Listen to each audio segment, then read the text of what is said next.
शिवासादि गौर भक्तवृंद हरे कृष्णा कृष्ण कृष्ण हरे हरे हरे राम राम राम हरे हरे।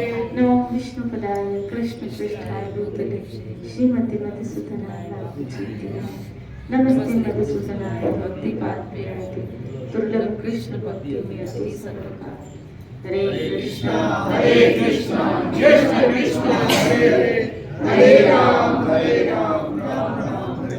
हम यहाँ श्री हनुमान दास पोदार जी के द्वारा रचित राधा माधव चिंतन एक शास्त्र जिसमें वो भगवत प्रेम प्राप्ति के जो 12 सूत्र बता रहे हैं, जिसमें हम पहले सूत्र के ऊपर चर्चा कर रहे हैं। भगवत प्रेम को ही जीवन का एकमात्र परम उद्देश्य समझना और इसे हर हालत में निरंतर लक्ष्य में रखकर सबका करना। राधे बोली निरंतर। यहाँ एक बात और आई है, क्या? निरंतर। ये बात गीता में भी कृष्ण लिखा, तेषां सतत युक्तानां भजतां प्रीतिपूर्वक, जो नित्य निरंतर मेरा भजन करते रहते।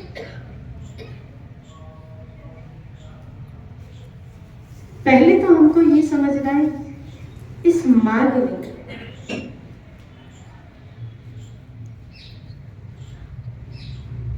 जो हम और आप चल रहे हैं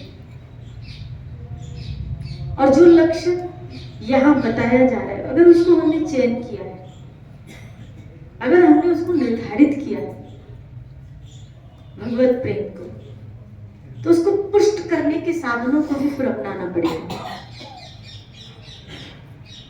और वो साधन खाली 1 2 4 6 8 दिन के लिए नहीं है। ये तब तक है जब तक उस लक्ष्य तक आप पहुंच नहीं पाए। फिर आप कहेंगे कि हमें कैसे पता चले कि हमारे अंदर प्रेम जागृत हुआ है या नहीं। और अगर एक बार आ जाता है, हो जाता है, तो फिर ये साधन न रह के होके क्या जरूरत बन जाती है। समझ रहे? ये नीड बन जाती है। सत्संग यानी एक नीड बन जाती है, जरूरत बन जाती है कि जब तक वो नहीं करोगे आपको बेचैनी होगी।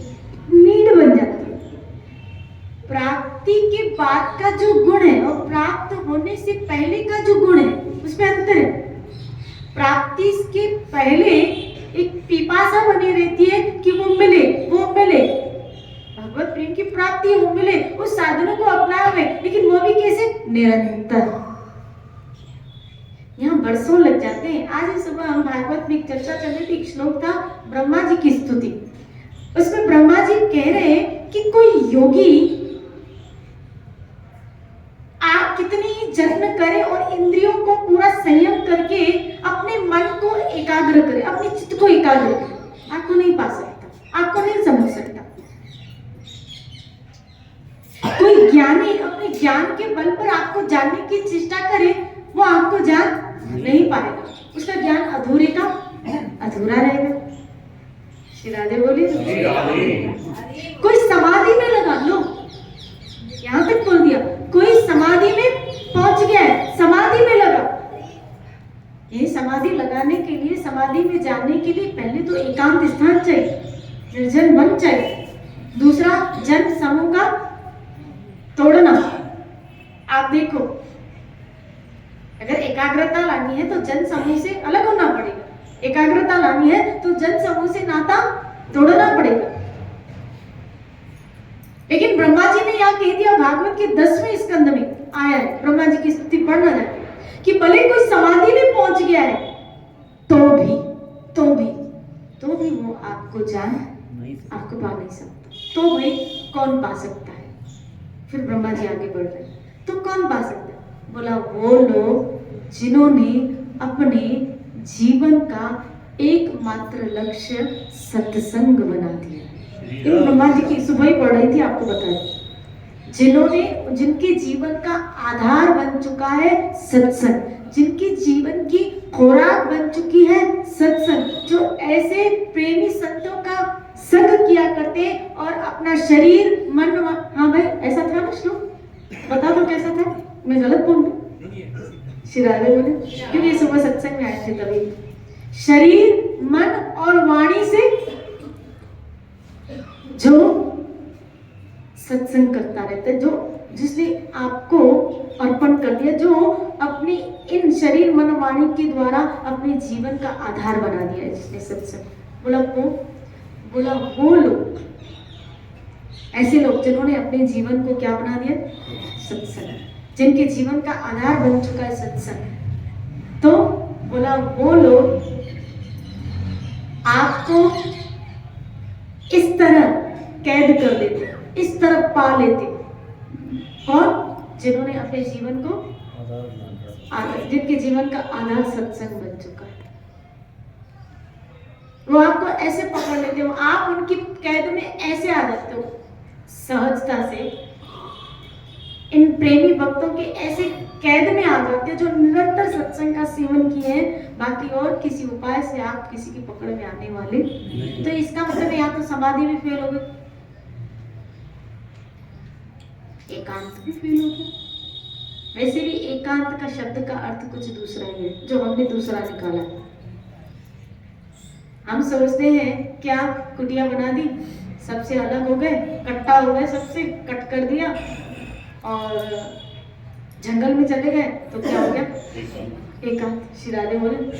लेकिन उस एकांत में भी अगर हम, क्योंकि संसार बाहर नहीं है, याद रखना, संसार आपके अंदर है, बाहर नहीं है संसार। अगर अलग होके भी संसार को मन में रखे हुए हो तो बोले अलग हो सबसे, लेकिन संसार तो साथी। श्री राधे बोली। पहले तो ये भाषा समझो कि संसार कहते किसको है। श्री राधे बोली। जब तक ये भाषा नहीं समझोगे, जब तक ये थीम नहीं समझोगे, तब तक आप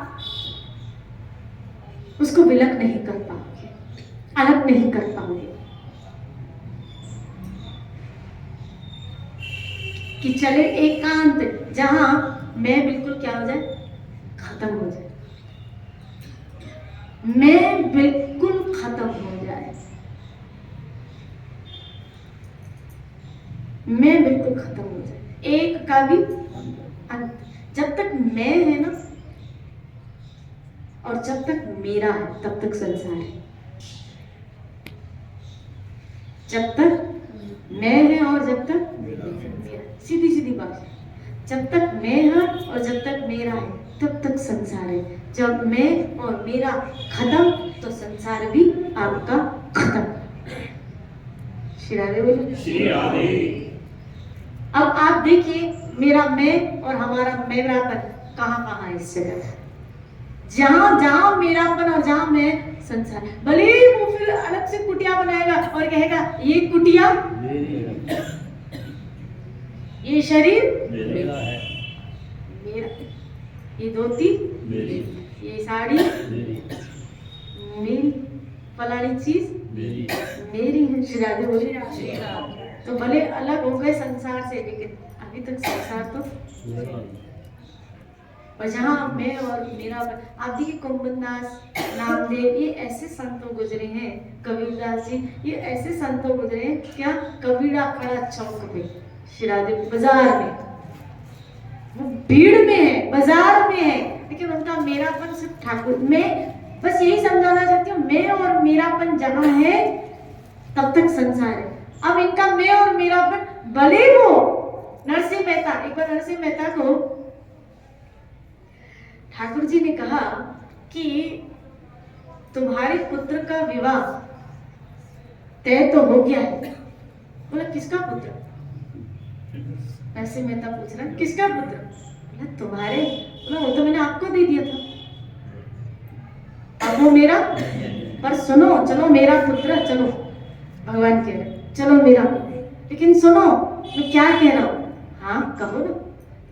बोला देखो सारी व्यवस्था मैंने कर ली है, सारी व्यवस्था मैंने कर ली है, खाली तुमको वहां चलना तो पड़ेगा ना। मैं शादी कर रही है, लेकिन तुमको चलना पड़ेगा। क्या कि वहां पिता तो तुम ही हो। भाई शादी में वो दूल्हे दुल्हन के माता पिता बैठते, तो बैठना तो तुमको पड़ेगा।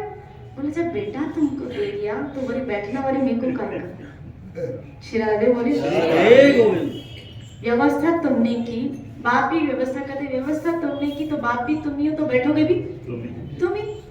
शिरादे बोला मुझे मत बोलो ये सब करने के लिए, मुझे एक ही चीज करना आती है। बोला राम राम, एक ही चीज करना आती है। बोला कृष्ण कृष्ण गोविंद गोविंद, यही करना आता है मुझे, और कुछ करना। अब वहां बैठना, वहां बैठ के मैं यही करने वाला हूँ, तो वहां बैठना भी प्रभु आपको ही पड़ेगा, मेरे से ये सब होने वाला नहीं है। श्री राधे बोले ये सब होने वाला नहीं। और इतिहास गवाह है, ठाकुर जी को नरसिंह मेहता का रूप बना के उसका पिता बन के बैठना पड़ा था। सौराष्ट्र कहते हैं कि ठाकुर जी को बैठा, गोद भराई भी जब हुई है नानी बाई की, तो ठाकुर जी को नरसिंह मेहता का रूप बना के गोद भराई भर के भरने जाना पड़ा। कौन कहता है योगक्षेम वाहन, कौन कहता है कि वो वरदान नहीं बनता, वो भरपाई नहीं करता, वो आपकी तो क्या आपके पूरे परिवार की भरपाई करेगा, पोषण करेगा। आप उसकी शरण में आके, आप में अनन्यता आए तो खरी, हमें अनन्यता आए तो खरी, अन्य हमारे जीवन में कोई शेष न बचे। जब जीवन का आधार आपका सत्संग बन जाएगा और सत्संग के माध्यम के द्वारा संसार के प्रति जो मैं और मेरापन है वो निकलता जाए, कि मैं और मेरापन अब हम भले रहे इन लोगों के बीच में रह रहे, याद रखना, रहे इन लोगों के बीच में रह रहे, लेकिन इनमें मेरा सिर्फ गोविंद है। रहे घर में रह रहे, लेकिन पता हो कि हम किसके घर में रह रहे, ये घर किसका। ये जब बात आपकी खोपड़ी में, हमारी खोपड़ी में आ जाएगी और हमें ये बात घुस जाएगी अंदर, क्या कि यहाँ मेरा तो गोविंद है और मैं भी गोविंद का, मेरा तो गोविंद है और मैं भी गोविंद का हूं। बस इतनी सी बात, आपका संसार खत्म, पूरा खत्म हो गया। क्या मेरा तो गोविंद ही है और मैं अब वो जो करा कराने दो। अब निरंतर संसार में खाली यहाँ जो बात चल रही है ना, निरंतर लक्ष्य में ये बात रखे, निरंतर। तो ये सत्संग निरंतर हमारे अंदर इस लक्ष्य को निर्धारित करती रहती है। क्या तुम किसके हो? गोविंद के। और गोविंद किसका? ये मैं और मेरापन गोविंद से ही जुड़ना चाहिए। आपका संसार खत्म। जो मेरा है यहाँ पे वो किसका है? गोविंद का। और मैं भी किसका? बात खत्म। जो मेरा है यहाँ, जिस चीज को यहाँ मेरा मान रहे हो, जिस चीज को, चाहे पुत्र को, चाहे पुत्री को, चाहे पत्नी को, चाहे पति को, चाहे जिस को मेरा मान रहे हो, खाली वो कृष्ण को दे दो। बेटा भी आपका, बेटी भी आपकी, पति भी आपका, पत्नी भी आपकी, घर भी आपका और मैं भी आपका। बात बन गई आपकी, बात बन गई। इसको कहते हैं संसार से निकलना। निकल गया। वो जीव रहे लोगों के बीच में रह रहा है, लेकिन ऐसे ही रह रहा है जैसे कमल रहता तो कीचड़ में, पानी में ही रह रहा है। और पानी में भी कैसा? पानी की जो कीचड़ जमी हुई है उसमें पी वही पानी रहा है, उसी पानी को पोषित होके वो खिल रहा है, उसी पानी को पोषित होके वो खिल रहा है, लेकिन उस कीचड़ का स्पर्श उसमें नहीं है। इसी तरह हो सकता है ये संसार के पदार्थ भोग करके, उपभोग करके हम पोषित हो रहे हो, लेकिन संसार की रंच मात्र भी कीचड़ उस जीव में नहीं लगी है, जो जीव जिसका मैं और मेरापन कृष्ण के साथ जुड़ गया। श्री राधे इस कीचड़ में रह रहा है, संसार को यहाँ कीचड़ का इस कीचड़ में रह विषय भोग वासनाओं के बीच में हम रह रहे, लेकिन मेरा दूसरे और वास्तव में हमारा वही है, और हमारा हित करने वाला, हमारा भला करने वाला, हमसे अपनाने वाला वही है, वही है। बस इसलिए हम निरंतर सत्संग सुनते हैं, ताकि हमारा ध्यान अपने लक्ष्य से च्युत न हो, हटे नहीं हमारा ध्यान, हमारा लक्ष्य से ध्यान न हटे। क्योंकि अगर हमारा ध्यान अपने लक्ष्य से हट गया और ये कीचड़ आ गई तो कमल का, बोलो, कमल को उजाड़ देगी। कीचड़ का कमल के ऊपर आना मतलब कमल का मुरझा जाना है, कमल को उजाड़ देगी। इसी तरह संसार की कीचड़ विकार का मन पे आ जाना, उसका आवेश हो जाना, उसका भारी हो जाना, आपके मन के अंदर जो प्रफुल्लित भक्ति के बीज है उसका विनाश कर देगी। बस संत और सदगुरु यही प्रयास करते रहते हैं कि संसार की कीचड़ इसकी भक्ति लता को खत्म कर दे। और जो लोग निरंतर सत्संग का सेवन करते रहते हैं वो इस बात से बचते रहते। बात है निरंतर की। और आप लोग जो निरंतर सत्संग में आ रहे हैं, आपको ये नहीं पता है आप किस तरह श्री कृष्ण के प्यारे बनते जा रहे हैं, गोविंद के प्यारे बनते जा रहे हैं। श्री राधे बोलिए। जिनका आधार बन चुका है, जिनका लक्ष्य बन चुका है, जिनका लक्ष्य बन चुका है, जिन्होंने अपने जीवन को श्री कृष्ण के आधार बना दिया है, नहीं रह पाते वो सत्संग के बिना। और मजा आ जाए जीने में। श्री राधे बोलिए। और मुझे पता था जो लोग चले थे ना इस ट्रिप में वो सत्संग से सारे पीपासु थे, इसीलिए बस में भी बोल रहे थे, बोलो ना, बोलो ना, श्री राधे बोलिए, बोलो ना श्री राधे। अब जैसे मुझे याद आ रहा था कि जब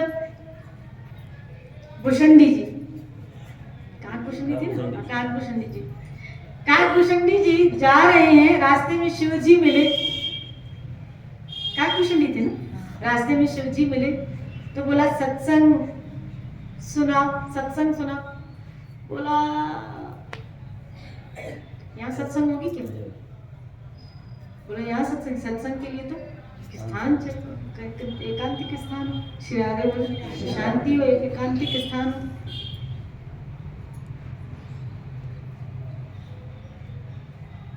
और उन्होंने उसको सत्संग नहीं सुना। श्री राधे बोलिए। और हम लोगों को तो जहाँ मिला था हम सत्संग शुरू कर रहे थे।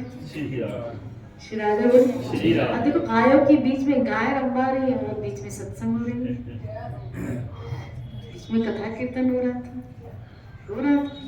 श्री राधे बोलिए।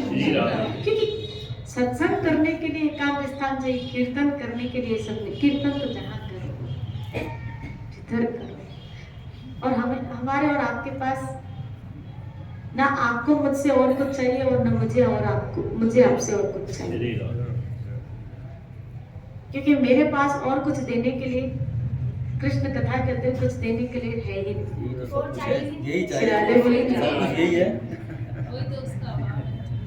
और मुझे आपसे चाहिए टाइम, आप मुझे समय दो। संत क्या मांगते हैं? आपसे समय दो आपका। क्योंकि याद रखना इस संसार में सबसे बड़ी कीमती चीज समय है, कीमती चीज समय है। और वो समय अगर हम कृष्ण कथा में दे देते हैं, क्योंकि संत के पास और आपको देने के लिए, उनके भागवत में आया कि उनके सानिध्य में बैठोगे हरि कथा कीर्तन बड़ी सहजता से मिलेगा। क्यों? क्योंकि उनके पास और कुछ देने के लिए है ही नहीं। इसीलिए निरंतर हम संतों का संग करते हैं ताकि निरंतर हमको कथा कीर्तन मिलता है। निरंतर यहाँ ये जो लक्ष्य के ऊपर निरंतर ध्यान तभी जाएगा जब निरंतर हम उसके विषय सुनते हैं, निरंतर उसके विषय सुनते हैं। जहां हमारी गाड़ी पटरी से नीचे उतरी फिर सत्संग सुनते हैं। ऐसे नहीं 8-10 दिन हुए सुना और फिर छोड़ दिया, 8-10 दिन हुए फिर छोड़ा, ऐसे नहीं भागवत सुनते और फिर पंछी उड़ जाते। या रोज नित्य भागवतम पिबत्तम, आपको रोज भागवत पीनी है, रोज सत्संग को पीना है, मनन करना है, पीना है, उतारना है। हमको अभी ग्रंथ खाली पढ़ने नहीं है, हमको ग्रंथ उतारने हैं। जो उतारेगा उसी के अंदर कृष्ण उतरेगा, जो उतारेगा उसी के अंदर कृष्ण उतरेगा। और जिसके अंदर कृष्ण उतरेगा वही आनंद पाएगा, वही नित्य आनंद पाएगा। श्री राधे बोली। बाकी सुनने सुनाने वाले का समय निकल गया कि बहुत सुना, अब सुनना नहीं, अब तो पीना है, उतारना है। हे गोविंद, मेरे चित्त में उतर जाओ, उतर जाओ, अखियों में तू बस जा, अखियां में बंद कर लो। सूरदास ने कर दिया, करके दिखाया है। जब भगवान प्रकट हुए सामने, बोलो सूरदास क्या चाहिए? आंखें दिए, श्री जी ने कहा इसको नेत्र दो, नेत्र दिए, नेत्र से युगल सरकार को देखा है, बोला फिर से अंधा कर दो। अखियों में तू बस, अखियों में बस, अब मुझे किसी को नहीं देखा, जिसको देखना था उसको देख ली, तुम्हें ही देखना था प्रभु, और तुमको देखा, अब आंखें बंद कर दो, अब फिर से अंधा कर दो। क्या तेन भक्तों की चाहत है, आप देखो तो खरे कि कुछ नहीं देखना। पता नहीं आज हम क्या क्या देखते हैं और क्या क्या देखना चाहते हैं। भक्त भगवान के अतिरिक्त, ईश्वर के अतिरिक्त और कुछ नहीं देखना चाहता। श्री राधे बोले। कई पाप तो खाली नाकों से ही होते हैं, इन आंखों से ही होते हैं। आंख देखती कुछ है, कान सुनता कुछ है और मन समझता कुछ है। देखती कुछ है, सुनता कुछ है और समझता कुछ है, और जब समझता कुछ है तो फिर उसकी करनी कुछ हो जाती है, और जब करनी कुछ हो जाती है तो फिर उसका परिणाम भी कुछ हो जाता है। सब कुछ कुछ में निकल जाता है, और अधिकतर समय इंसान का कुछ कुछ में ही निकल गया। श्री राधे बोली। मुझे कुछ नहीं देखना, हे मेरे आपके अतिरिक्त मुझे कुछ भी नहीं देखना। इसीलिए यहाँ जीव का एकमात्र उद्देश्य क्या, मैं इसलिए दोहरा रही था कि आपकी खोपड़ी में, दिलो दिमाग में लक्ष्य को बिठा लिया जाए कि आपके जीवन का लक्ष्य मात्र मात्र मात्र श्री कृष्ण है, वो भी नित्य।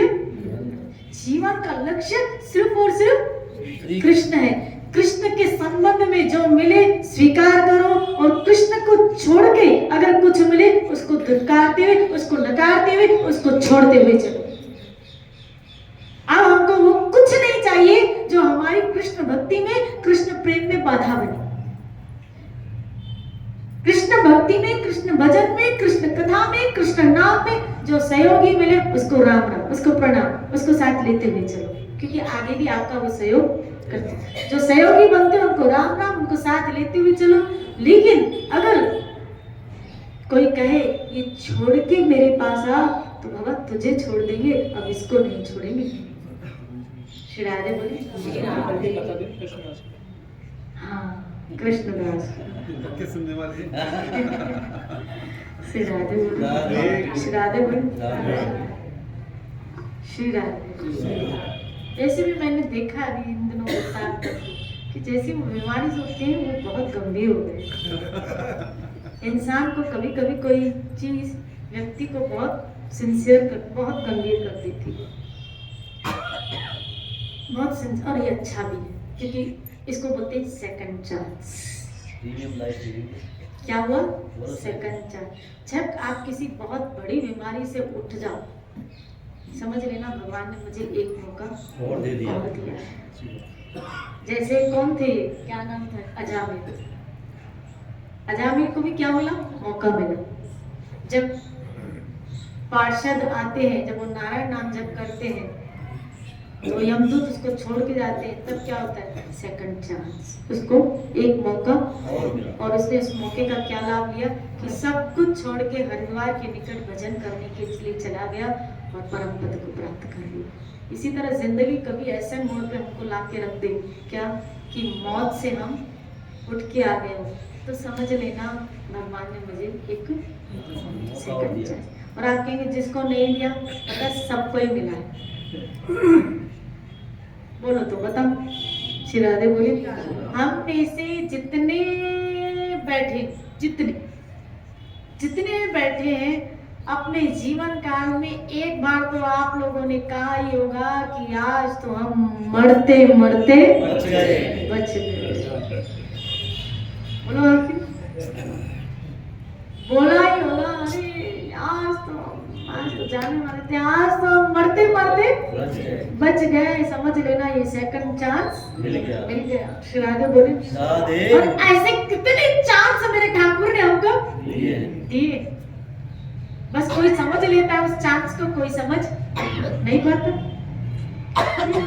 श्री राधे बोली, तो कल कृष्णदास की कथा आपने याद है आपको? अधूरी छोड़ी थी।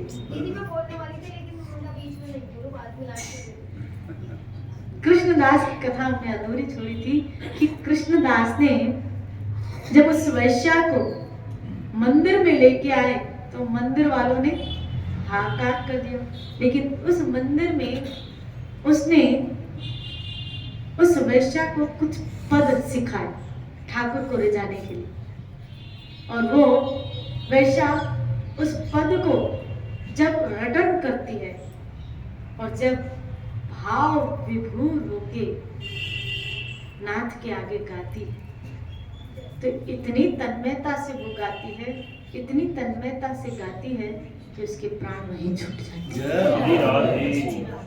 श्रीनाथ जी के आगे छूट जाते हैं और सीधा वो परम धाम में चली जाती, भगवत धाम चली गई सीधा, क्योंकि वो विरह का पद था, और वो विरह का पद था तो उसने जो गाया वो बहुत डीप हार्टेड का।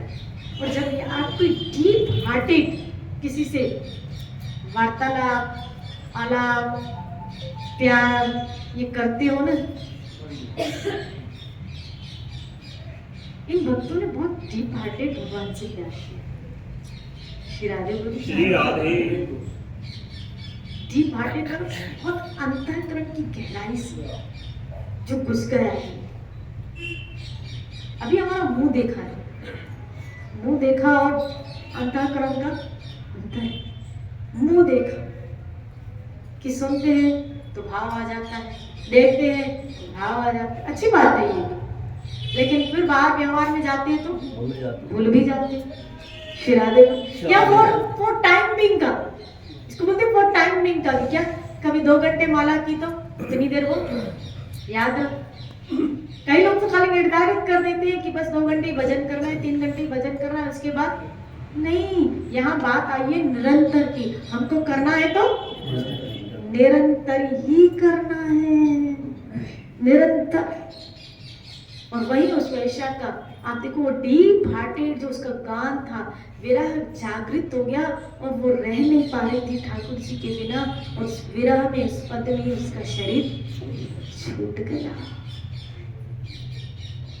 और यही कृष्णदास समझाना चाह रहे थे इस लीला के बारे, क्योंकि उसने पहली नजर से ही देख लिया ये कौन थी। संत नजर से परख लेते हैं कि ये जीव साधारण नहीं है, किसी कारणवश, प्रारब्ध कारणवश उसको ये कार्य मिला, बनना पड़ा, लेकिन कोई साधारण जीव, वो संत की नजर ही उस जीव को पहचान लेती है। श्री राधे बोली, उस वैश्या साधारण नहीं थी, साधारण नहीं थी, लेकिन प्रारब्ध कर्मवश उसको ये कार्य करना पड़ा। लेकिन श्री हरि की अनन्य भक्ता थी, बस स्पार्क मिल गया संत के साथ, संत से स्पार्क मिल गया और उसका प्रेम जागृत हो गया। और कैसा देखो ऑन द स्पॉट जागृत हुआ, और कैसा जागृत हुआ, एक पद में। ऐसे तो कई पद हम गाते हैं, इतनी उम्र में पता नहीं कितने पद हमने कितनों कवियों के गाए, और इसी मंदिर में गाए होंगे, नहीं गाए होंगे। ये बुक के पदों की तो है, केली मंदिर रोजाना गाते हैं, लेकिन हमको तो कुछ भी नहीं हुआ। हट्टे के कट्टे फिर घरे चले जाएंगे, फिर खाएंगे पिएंगे, फिर घर आएंगे, फिर गाएंगे। श्री राधे बोले, सही बात है ना, कल आएंगे फिर गाएंगे, अच्छी बात है। लेकिन एक पद उसने सुना, गाया, और वही शरीर, वही विरह जागृत हो गया, और इतना विरह जागृत हो गया कि वही शरीर। तो सोचो कोई वो साधारण होगी, कोई साधारण होगी ना। श्री राधे बोले, श्री राधे। इसलिए जो करना है वो कृपया निरंतर कीजिए। ये सत्संग अभी सोच लीजिए, मैं जब तक जिंदा हूँ मुझे मुझे निरंतर करना, भजन मुझे निरंतर करना है। इसलिए इस लक्ष्य पे ध्यान केंद्रित करने के लिए ही सत्संग की बड़ी आवश्यकता होती है, जो बार बार हमारे जीवन के लक्ष्य को ध्यान कराती है। दूसरा, जहां तक बने, ये मैं कल चर्चा करूंगी, लेकिन मैं दूसरी पॉइंट बता रही हूँ। मेरे ख्याल से पहली पॉइंट तो आपके दिमाग में बैठ गई, बैठी है क्या? और बैठाऊं? रोज बैठाना ही तो पड़ना है। शिरादे बोले, नहीं तो अभी भी उठने के लिए हम तैयार। शिरादे बोले, और अब ऐसा बैठ जाओ, ऐसा जम जाओ, ऐसा जम जाओ, दही की तरह नहीं, अभी घी की तरह जम जाए। ऐसे हम जम जाए कि ले जाने के लिए ठाकुर को ही आना पड़े। जम जाओ। दूसरा पॉइंट आप स्टार्ट करें। इससे पहले जो आपने जो निरंतर वाली बात कही है, इसको और पुष्ट करने के लिए और मैं अपने आप को समझाने के लिए थोड़ा सा बता रहा हूँ। 7वें भाग श्रीमद् भागवत के 7वें स्कंद में जय विजय को जो श्राप मिला था और उसमें उनको 3 जन्म में अशुभ योनि लेने का जो श्राप दिया गया था, उसमें भगवान ये कह रहे हैं कि नित्य निरंतर वाली बात, कि प्रेम से, भक्ति से, ईर्ष्या से, शत्रुता से कैसे भी वो मेरे को नित्य निरंतर बनेगा, तो मेरे को ही प्राप्त मेरे को। और पहली योनि में उन्होंने नित्य निरंतर द्वेष से वो ठाकुर जी के चरणों में उनको स्थान मिला। और वो जो माला, वो कह रहे थे कि ये खून की माला है, तो वो जब ठाकुर जी धाम में गए तो माला भगवान नरसिंहदेव ने उसको माला पहनाई। दूसरे जन्म में जब वो बने रावण कुंभकर्ण, वहाँ भी रावण जो नित्य निरंतर वो राम राम वो शास्त्र। तीसरे जन्म में शिशुपाल वो ईर्ष्या और सारा करते थे, तो उनको भी तो भगवान कह रहे हैं कि नित्य निरंतर, चाहे शत्रुता से करे या ईर्ष्या से करे, प्रेम से। यशोदा माता का प्रेम का बताया था उन्होंने। तो बिल्कुल बात निरंतर की है, और आप सब निरंतर सेवन करने वाले, क्योंकि ये जो चेहरे में रोज देख रहे हैं। साथ में उन्होंने ये बात भी कह दी भगवान ने कि साधारण मनुष्य, साधारण जीव यदि मेरे से शत्रुता या ईर्ष्या का व्यवहार करता है और निरंतरता और उसमें मुक्ति नहीं है, तो फिर उसको नरक से भी कोई दुर्गति मिली। श्रादे बोली, इसीलिए बात है क्या? निरंतर। इसलिए पहला सूत्र, एक तो लक्ष्य के ऊपर ध्यान, और दूसरा जो भी काम करो उसमें ठाकुर जी को निरंतर याद रखो। जो भी कार्य करो अपने दिनचर्या के, उसमें ठाकुर जी की स्मृति निरंतरता बनी रहे। उस प्रकार से आपको अपने कामों को, अपने विचारों को या अपने इर्द गिर्द के माहौल को ऐसा रखना चाहिए जिसके द्वारा ठाकुर जी की स्मृति बनी रहे। मैं इसलिए कहती हूँ, आपको घर में मंदिर ऐसी जगह होना चाहिए कि घड़ी घड़ी चलते फिरते आप उसके दर्शन, आप उसको देखते रहे, आप उसको देखते रहे। श्रीराधे बोले, आप उसको देखते रहे, आपकी नजर उसके ऊपर बढ़ती रहे, घड़ी घड़ी हमारी नजर उसके ऊपर बढ़ती रहे। ऐसी व्यवस्था करनी चाहिए ताकि ठाकुर को हम देखते रहे। कहीं ऐसे मंत्र लिखा हो, कहीं संतों के सूत्र लिखे हो, ऐसा होना चाहिए। वो सूत्र लिखे हो तो बार बार हे नाथ मैं आपको, तो ऐसे सूत्र लिखे हो कि कहीं विस्मृति हो जाए तो बार बार हमको ये सब याद आता है, क्योंकि मन है ना, देखो खोती वो देर गुरु बाबा के कमरे में ठाकुर जी, जिधर देखो उधर ठाकुर। पर अभी देखो ये संतों की प्रवृत्ति है।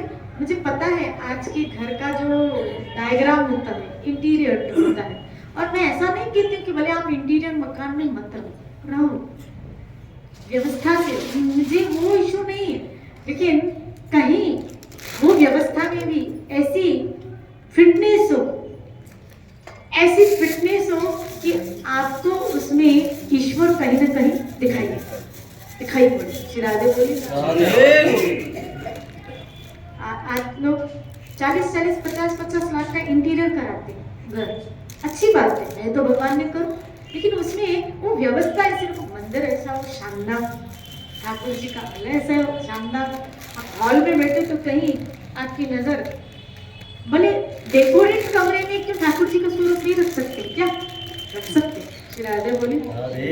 आपको व्यवस्था ऐसी करनी चाहिए कि बार बार हमारी नजर, जैसे बार बार जिस कमरे में जाओ नजर टीवी पे आ ही जाती है, ऐसे व्यवस्था ऐसी होनी चाहिए। जाओ तो हर कमरे में टीवी तो नजर आ ही जाती है, जैसे टीवी नजर आए ना, तो भक्तों का, एटलीस्ट आप लोगों का भक्तों का घर ऐसे होना चाहिए कि जहाँ जाए कहीं न कहीं ठाकुर की नजर आ जाए। श्री राधे बोली। जय जय श्री राधे निताय गौर।